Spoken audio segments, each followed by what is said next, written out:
Bonjour et bienvenue dans le 13h de RTI 1. Au sommaire de cette édition, le RGPH 2021, c'est du 8 au 28 novembre prochain. On approche de la fin. Les agents recenseurs continuent l'opération. Ils se sont rendus ce matin chez le président Alassane Ouattara qui s'est fait enrôler avec la première dame Dominique Ouattara. Vous le verrez en tout début de journal. La commune de Yamoussoukro abritera pendant une semaine la 10e édition des JNVA, les Journées nationales pour la valorisation de l'agriculture, des ressources animales et halieutiques. Ces journées ont été lancées par le ministre d'État, ministre de l'Agriculture et du Développement rural, Kobenan Kwasi Adjoumani. Et c'est ce jeudi que démarre la campagne nationale 2021 des 16 jours d'activisme contre les violences faites aux femmes. Dans une déclaration faite au nom du gouvernement, la ministre de la Famille, de la Femme et de l'Enfant invite les populations à se mobiliser davantage contre les VBG. Vous l'entendrez dans ce journal. On ouvre cette édition avec le RGPH, le recensement général de la population et de l'habitat.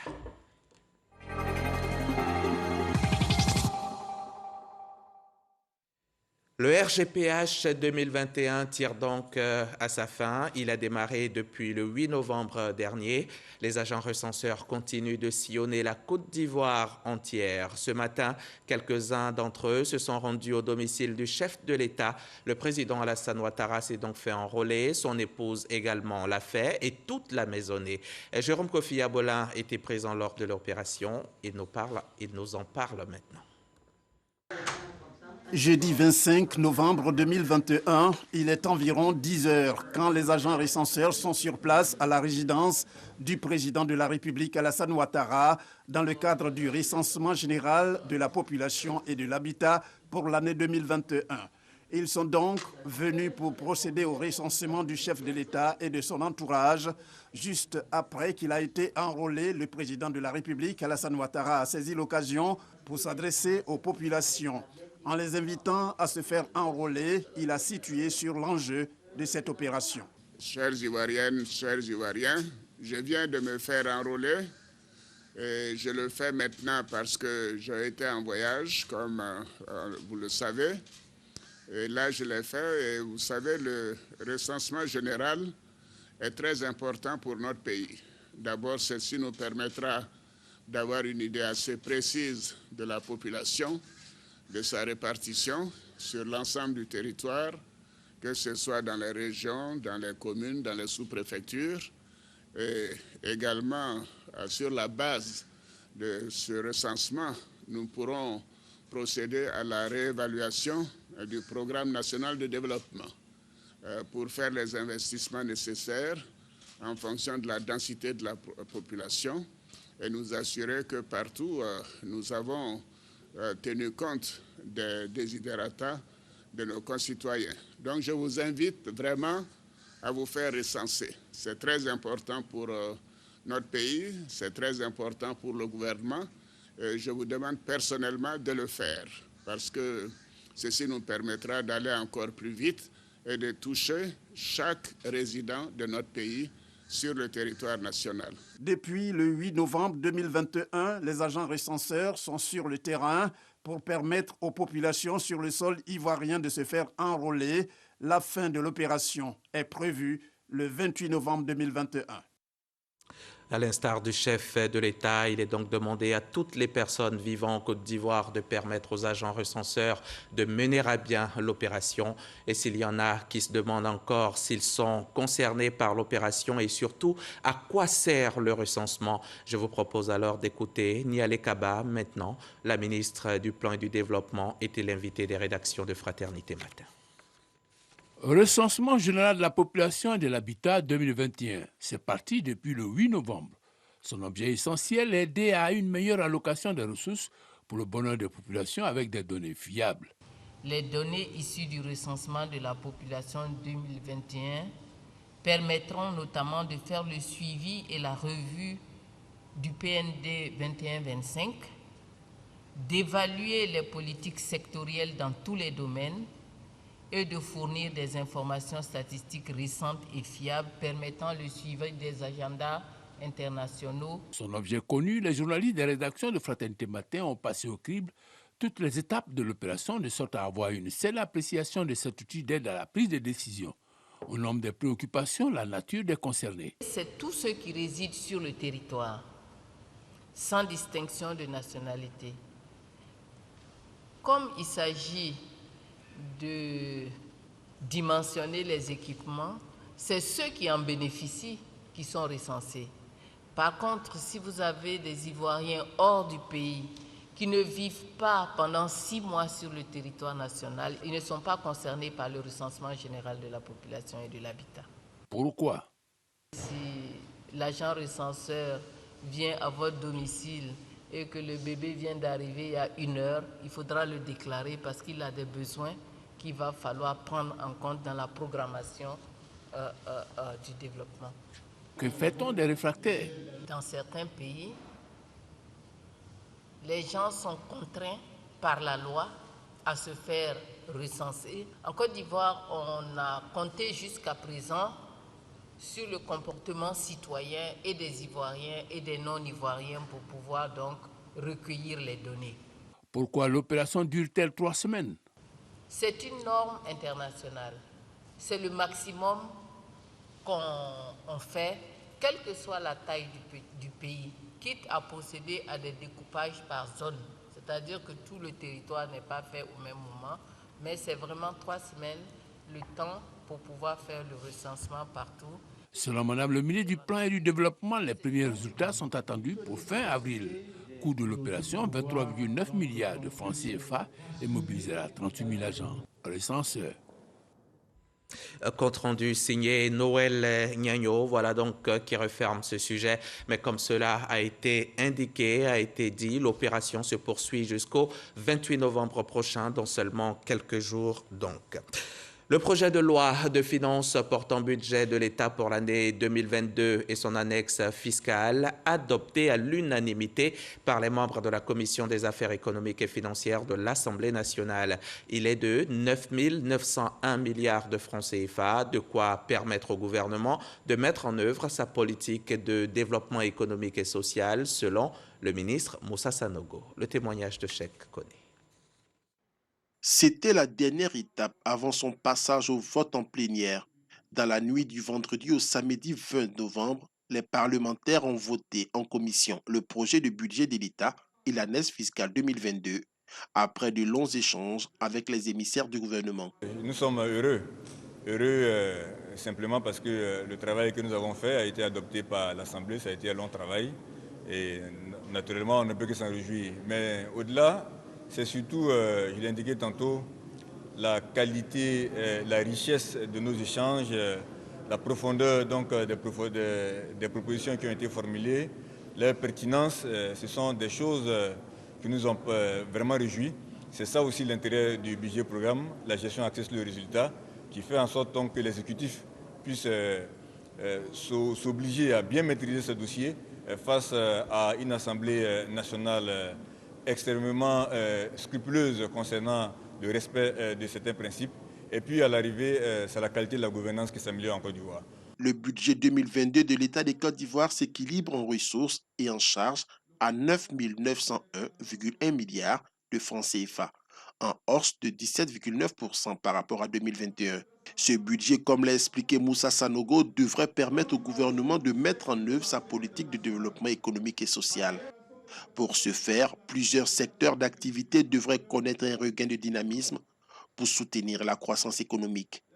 Il s'agit entre autres du secteur primaire qui connaîtra une progression de 1,6% et le secteur secondaire qui progressera de 10,4% grâce à l'énergie, le BTP et les industries. S'agissant de l'annexe fiscale, 25 articles la composent. On note le relèvement du taux de droit d'accise sur le tabac et l'institution d'une taxe sur les jeux du hasard. Au niveau des exonérations, cette annexe prévoit un seuil de 354 milliards de francs CFA. Avant le vote des députés, les ministres du Commerce, de l'Industrie et celui de la promotion des PME et de l'artisanat ont défendu leur dotation budgétaire qui a été votée à l'unanimité des membres de la commission. Les JNVA 2021, c'est pour bientôt. Ce sont les journées nationales pour la valorisation de l'agriculture, des ressources animales et halieutiques, et c'est Yamoussoukro qui abritera cette 10e édition. Le ministre Kobena Kwasi Adjoumani en a fait le lancement cette semaine, tout en évoquant les nombreux efforts consentis par le gouvernement dans ce domaine. Le témoignage de Soro Corona, RTI Bouaké. Yamoussoukro, transformé pour une semaine durant en capitale agricole ivoirienne. Les producteurs des différentes spéculations sont au rendez-vous de la 10e édition des JNVA, Journée nationale pour la valorisation de l'agriculture, des ressources animales et halieutiques.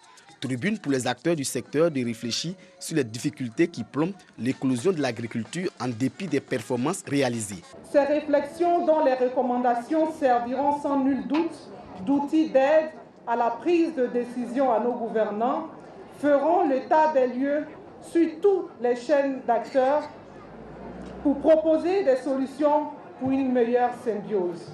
Une agriculture performante et compétitive basée sur la transformation locale. C'est la nouvelle orientation du gouvernement. Le ministre d'État, ministre de l'Agriculture et du Développement rural, Kwasi Adjoumani, a traduit la reconnaissance des paysans au président de la République. Je voudrais profiter de cette tribune pour adresser un vibrant hommage assorti de remerciements appuyés de la grande famille de l'agriculture à son Excellence M. Alassane Ouattara pour les efforts inlassables qu'il ne cesse de déployer pour le bien-être du monde rural et pour l'amélioration des conditions de travail et du cadre de vie de nos producteurs que vous êtes. Le ministre d'État est revenu sur deux importants projets pour le développement et la modernisation de l'agriculture ivoirienne. Nous avons l'agropole du Bélier de PAIB qui a été financé par la BAD à hauteur de 84 milliards de francs CFA. Le président de la République nous a donné des instructions pour mettre en place un comité de suivi pour que les projets financés par le FIDA arrivent effectivement aux véritables bénéficiaires que vous êtes. Comment améliorer la compétitivité des chaînes de valeur afin de réduire la pauvreté et d'assurer une croissance inclusive tout en gérant les pertes post-récolte? Tel est le thème de cette 10e édition des JNVA. Bondoukou, la capitale de la région du Gontogo, vient d'ouvrir aujourd'hui même, ce jeudi donc, les journées de l'administration agricole délocalisée, édition 2021. Et en attendant le top départ officiel de ces journées, top départ qui sera donné cet après-midi par le ministre d'État, ministre de l'Agriculture et du Développement rural, Kobena Kwasi Adjoumani, c'est Koulibaly Noun, le directeur général de la planification, qui a dressé le bilan du PNIA 2. On verra tout cela ce soir dans le 20h. Ce sera l'affaire de Noël Niagno. On en vient maintenant à cette question. Quelle est la situation des droits de l'homme en Côte d'Ivoire? Pour avoir la réponse, je vous invite au briefing avec le corps diplomatique. Un rendez-vous d'échange entre le Conseil national des droits de l'homme et les diplomates accrédités en Côte d'Ivoire. Pour la présidente du CNDH, les avancées en matière de droits de l'homme sont notables. Elle le dit au micro RTI 1 d'Abou Sanogo. Briefing du corps diplomatique avec les diplomates accrédités en Côte d'Ivoire. Une activité du CNDH, le Conseil national des droits de l'homme, qui a pour objet de servir de cadre d'échange et de partage d'informations sur la situation des droits de l'homme en Côte d'Ivoire. Il s'est agi pour la présidente du CNDH, Namizata Sangare, de présenter la situation globale et les perspectives dans la mise en œuvre de son mandat ainsi que des diligences menées. Dans son exposé, Namizata Sangare a abordé plusieurs sujets, notamment les questions sécuritaires, le dialogue politique. Nous leur partageons la situation des droits de l'homme à la lumière de notre vécu sur le terrain. Nous essayons d'améliorer leur compréhension sur certains points de la situation dans notre pays. Ensemble, nous profitons pour solliciter également leur accompagnement dans la mise en œuvre de certaines activités. Et sur les requêtes traitant des violences basées sur le genre, du 1er janvier au 31 octobre, 110 cas de viol et tentatives de viol ont été enregistrés. Un exposé apprécié par l'ensemble des diplomates. En tout cas, je trouve que c'est une institution vraiment qui n'est pas dans les bureaux, mais qui est sur le terrain et qui nous apporte vraiment beaucoup d'informations dont nous avons besoin. Il y a des développements très positifs comme la loi d'application du décret sur la protection des défenseurs des droits de l'homme. On a fait le point sur plusieurs enquêtes qui ont été menées sur des cas particuliers de violation de droits sociaux et économiques où le CNDH a essayé de comprendre, de voir plus clair dans ces violations. Donc, il y a beaucoup de choses à débattre et le CNDH est maintenant une force de proposition pour essayer d'améliorer la situation là où elle a besoin d'être améliorée. La présidente du Conseil national des droits de l'homme a annoncé des campagnes de sensibilisation dans les commissions régionales de Diokwe, de Man, de Séguéla, d'Aboissou et dans la commune de Koumassi. Et si la non-violence est la loi de l'humanité, alors l'avenir appartient aux femmes. C'est ce jeudi que démarre la campagne nationale 2021 des 16 jours d'activisme contre les violences faites aux femmes. Dans une déclaration faite au nom du gouvernement, la ministre de la Famille, de la Femme et de l'Enfant invite les populations à se mobiliser davantage contre les VBG. Son message a été recueilli par Eugène Atoubé. Ce jeudi 25 novembre ouvre les activités commémoratives des 16 jours d'activisme contre les violences faites aux femmes et aux filles dans le monde entier. Elles constituent une violation des droits de la personne humaine et des libertés fondamentales. Selon le rapport statistique sur les violences basées sur le genre de 2020, ce sont 5405 cas de violences basées sur le genre qui ont été rapportés et pris en charge dans les services sociaux en Côte d'Ivoire, dont 822 cas de viol. La majorité de ces cas de viol étaient perpétrés sur les mineurs de moins de 18 ans, soit 77%. Nous voudrions en appeler à la conscience individuelle et collective pour une forte mobilisation contre ces crimes, afin de les réduire, voire les éradiquer. Des hommes, des femmes, des organisations de la société civile, institutions nationales et internationales œuvrent inlassablement pour l'élimination de toutes les formes de violence à l'égard des femmes et des filles, de sorte qu'aujourd'hui, le dispositif national de réponse s'est fortement amélioré. Pour autant, le gouvernement engage la communauté entière à épouser la cause de la protection des femmes et des filles. Il nous faut les protéger et penser à leur mieux-être. Femmes de Côte d'Ivoire, sortez de vos peurs, de vos torpeurs et dénoncez. Joignez vos voix à celles du gouvernement et envoyons un message fort de zéro tolérance contre les violences basées sur le genre. Soyons tous mobilisés et agissons maintenant. Les violences faites aux femmes et aux filles ont de multiples conséquences, notamment le traumatisme affectif et physique, la dépression, la peur, la perte de confiance en soi, la dislocation des familles, les pertes de vie et les suicides. Un reportage d'Eugène Atoubé. On passe à un tout autre sujet à présent. Africagis 2021 a ouvert ses portes mardi dernier ici à Abidjan. Cette année, le thème est Innovation et sciences géospatiales pour la croissance et le développement durable de l'Afrique. Une opportunité pour la Côte d'Ivoire qui entend se repositionner sur le marché de l'industrie géospatiale. Niale Kaba a représenté le Premier ministre à ce rendez-vous international. Et Dangui nous y a représenté son reportage. Africagis 2021 s'ouvre en même temps que les stands où les entreprises spécialisées dans l'information géospatiale exposent leurs services. David essaie de vendre les services de son entreprise à ce visiteur. Place a également fourni de la formation.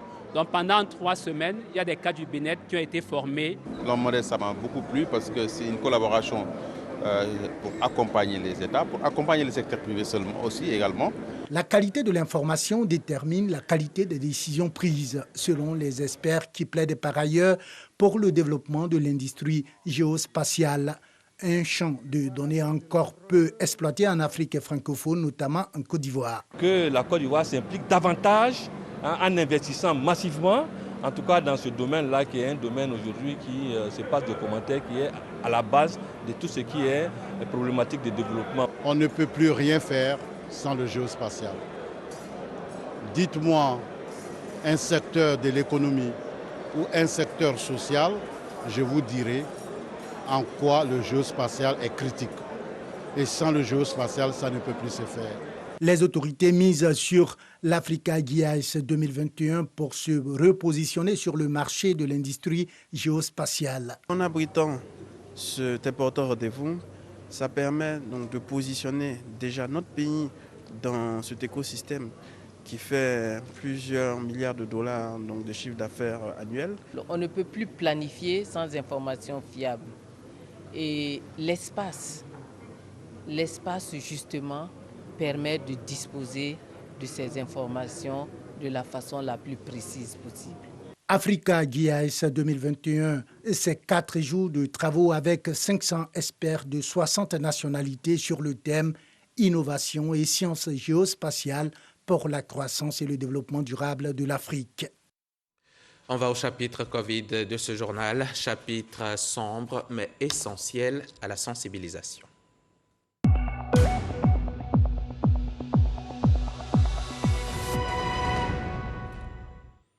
Hier, mercredi 24 novembre, on a compté 8 nouvelles contaminations. À ce jour, on dénombre au total 61 660 personnes touchées par la maladie depuis mars 2020. Là, ils sont quelques centaines encore malades, 331 cas exactement qui sont encore actifs. Des morts, on en a enregistré énormément, jusqu'à 703, tous décédés du fait de ce virus insolent. Il n'y a pas encore de remède miracle contre le coronavirus, mais on peut quand même se donner les chances de l'éviter. Respectons juste les gestes barrières, faisons-nous vacciner. Tout bonheur commence par un petit déjeuner tranquille. C'est bien ce qu'on dit. Et le petit déjeuner idéal, équilibré, comprendra donc du café, du thé avec un aliment riche en protéines, soit des œufs, soit du yaourt au soja, soit encore du fromage blanc avec un fruit de saison et un produit contenant des glucides comme des biscottes.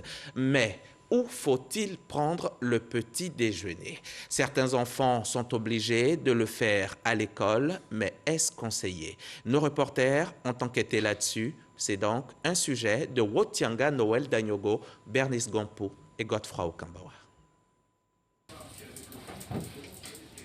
Le geste est le même tous les matins. Madame Kamara s'active à la cuisine pour faire à manger à Chèque, son fils, écolier à la maternelle. Pour éviter toutes les indigestions à l'école, parce qu'on ne sait pas comment ça se fait à l'école, donc on préfère tous faire à la maison pour permettre à l'enfant d'être en bonne santé aussi. Un petit déjeuner à la maison, ce n'est pas le cas partout. Jonas, père de 2 enfants, préfère remettre l'argent de poche pour que ses enfants puissent se procurer de quoi manger chez les vendeuses devant l'école ou à la récréation. C'est à l'école parce qu'on n'a pas le temps. Quand on se lève matin, chacun se cherche, je leur donne l'argent. Bon, ils payent leur déjeuner sur la route. Acheter le petit déjeuner à l'école, un choix pour certains enfants et parents d'élèves. Une opportunité d'affaires pour ces restauratrices de circonstances qui ignorent parfois les règles en termes d'équilibre alimentaire. Je peux acheter du pain ou de la tipi. Les enfants préfèrent ça. C'est avantageux et puis on gagne plus en temps. À la maison ou à l'école, prendre le petit déjeuner est bien nécessaire pour la première. Il est préférable que l'enfant prenne le petit déjeuner à la maison. Là, lorsqu'il arrive en classe, il a le temps de participer aux activités. Et ça nous permet aussi à nous, les maîtresses, d'avancer un peu dans nos activités, dans notre rituel matinal. Quand il ne prend pas le petit déjeuner à la maison, il est en retard. Lorsqu'il vient en classe, il veut prendre le petit déjeuner. Non seulement il met ses amis en retard et il met aussi la maîtresse en retard. Le petit déjeuner est très important pour les enfants, dans le but que ça leur permet de se concentrer plus en classe. Puisque comme le dit, l'adage le dit, à votre affamé, point d'oreille. Chez nous, par exemple, il y a certains enfants qui viennent avec le petit déjeuner compte tenu du temps. Et il y a certains qui arrivent aussi, quand vous voyez sur le marché, ils achètent leur petit déjeuner, mais ils consomment d'abord avant d'aller en classe. Il y a un suivi, il y a une coopérative qui chaque matin passe voir les mets, voilà, elle vérifie d'abord avant que les femmes ne commencent à vendre. De l'avis du spécialiste, les avantages du petit déjeuner pour les écoliers sont nombreux. Mais il faudra faire attention à la santé de l'enfant. Lorsque l'enfant doit acheter de la nourriture dehors, mais on ne connaît pas la qualité de cette nourriture-là. Et parfois, les enfants quittent la maison n'étant pas malades, mais ils reviennent de l'école tout malades avec de l'intoxication alimentaire. Et tout autour des écoles, il y a aussi des aliments qui parfois ne respectent pas les normes. Et donc, on propose plusieurs gammes de produits qui sont tellement sucrés, raffinés, avec beaucoup des additifs alimentaires qui ne sont pas homologués. Et nos enfants, en les mangeant, on est en train de nous-mêmes créer encore un autre problème à nos enfants à court et à long terme. Dr Ouroupou insiste sur la qualité du petit déjeuner pour l'apprenant avant son départ pour l'école. Quand l'enfant ne prend pas son petit déjeuner, il brûle les calories. Et souvent, à partir de 10h, 11h, la concentration de l'enfant diminue. Et si on peut accompagner même avec un verre d'eau, c'est important de s'hydrater le matin. Il n'y a pas un petit déjeuner idéal. On adapte le petit déjeuner selon la situation sociale et selon la base culturelle de chaque famille. C'est important de préciser. Parce que souvent, les gens pensent que le petit déjeuner se résume à du pain, des beurres, des fromages, de la confiture, ou bien soit des biscottes, ou bien soit des omelettes. Et on se bat tout le matin à vouloir faire cela. Alors que peut-être un petit déjeuner peut être juste composé une bonne bouillie légère à base de céréales, de farine de sorgho, de maïs. Ça peut même être aussi à base de flacons d'avoine qu'on peut donner. Mais il faudrait aussi apprendre aux enfants au petit déjeuner à apporter un peu de fruits. Pour mieux apprendre, il faut être en bonne santé. Cependant, le petit déjeuner pour l'enfant à la maison comme à l'école doit tenir compte des normes de qualité et d'hygiène. Un petit déjeuner tranquille, c'est le pur bonheur. Allez-y demander à Arlène Poka, elle en sait beaucoup. À Safou, dans le département de Tomodi, ils sont nombreux, ces élèves qui prennent le petit déjeuner à l'école, mais qui n'avaient pas de toilette pour se soulager. Imaginez le casse-tête, mais c'est fini, heureusement. Tout est rentré dans l'ordre. Les habitants du village, tout sourire, viennent d'inaugurer les latrines scolaires réalisées grâce au partenariat Habitat for Humanity de Lions Club. Walter Amadou Ouattara. Ce sont au total 28 points d'eau, un nouveau forage et 10 blocs latrines qui ont été construits et réhabilités dans le cadre du projet Eau, Hygiène et Assainissement. Plus de 3000 élèves et personnels enseignants auront désormais accès aux toilettes et ne déféqueront plus à l'air libre. Les partenaires au projet Habitat for Humanity et le Lions Club sont satisfaits de cette collaboration. Le financement de ce projet de près de 80 millions qui vise le renforcement des conditions de santé et d'hygiène des familles vulnérables des communautés rurales des régions du Bélier et du Nzi a été bouclé début 2021. Je vous rassure que nous resterons à vos côtés avec Habitat for Humanity pour le suivi et l'entretien de ces ouvrages et également pour d'autres œuvres. Les projets initiés depuis 2018 dans cette localité ont amélioré les conditions de vie des populations. Ce sont 5000 élèves, 120 enseignants et 60 000 personnes qui ont été impactées par ces interventions. Chers amis Lyon, je voudrais donc vous exhorter à continuer à œuvrer à nos côtés pour réduire les inégalités sociales et lutter durablement contre la pauvreté. Nous comptons sur vous afin de perpétuer la mobilisation des fonds à nos côtés et participer surtout au suivi, au contrôle et à la remise des infrastructures aux côtés de nos populations. Pour garantir la durabilité des ouvrages inaugurés, 5 membres du comité d'hygiène sont formés pour assurer une meilleure gestion des infrastructures. Allons-y maintenant à Vavois, à une cinquantaine de kilomètres de Daloa. Là-bas, ce sont 1000 écoliers que la fondation Hope Dengele vient d'aider. Ousmane Touré et ses équipes sont allés leur offrir des kits scolaires complets pour leur permettre de passer une bonne année scolaire 2021-2022. Le témoignage de Godefroy Okambawa. Depuis sa création, l'association internationale Hope Dengele intervient dans plusieurs domaines au nombre desquels la santé, l'autonomisation de la femme et surtout dans l'éducation. C'est ce qui justifie cette distribution de 1000 kits scolaires aux enfants de la ville de Vavois. Des kits pour améliorer les conditions d'apprentissage des apprenants, mais surtout soulager financièrement les parents d'élèves. Nous voulons aussi que ces gens d'actes se répètent. Nous sommes vraiment heureux. Retenez que la maison est la première école de l'enfant. Continuez à leur prodiguer les sages conseils nécessaires qui feront d'eux des modèles, des hommes et des femmes exemplaires de demain qui feront la fierté de notre nation et du monde. Le premier magistrat de la commune a traduit sa gratitude aux donateurs, un geste qui selon lui s'inscrit dans la politique de faire de l'école pour tous une réalité. Le donateur a par ailleurs félicité les enseignants pour leur engagement à former l'élite de demain. Il a par la suite prodigué de sages conseils aux apprenants et invite les parents à déclarer les naissances et inscrire dans les établissements scolaires les enfants en âge d'aller à l'école. Et bonne chance à tous ces enfants qui sont à l'école. Bienvenue donc sur RTI 1. À demain, 13h.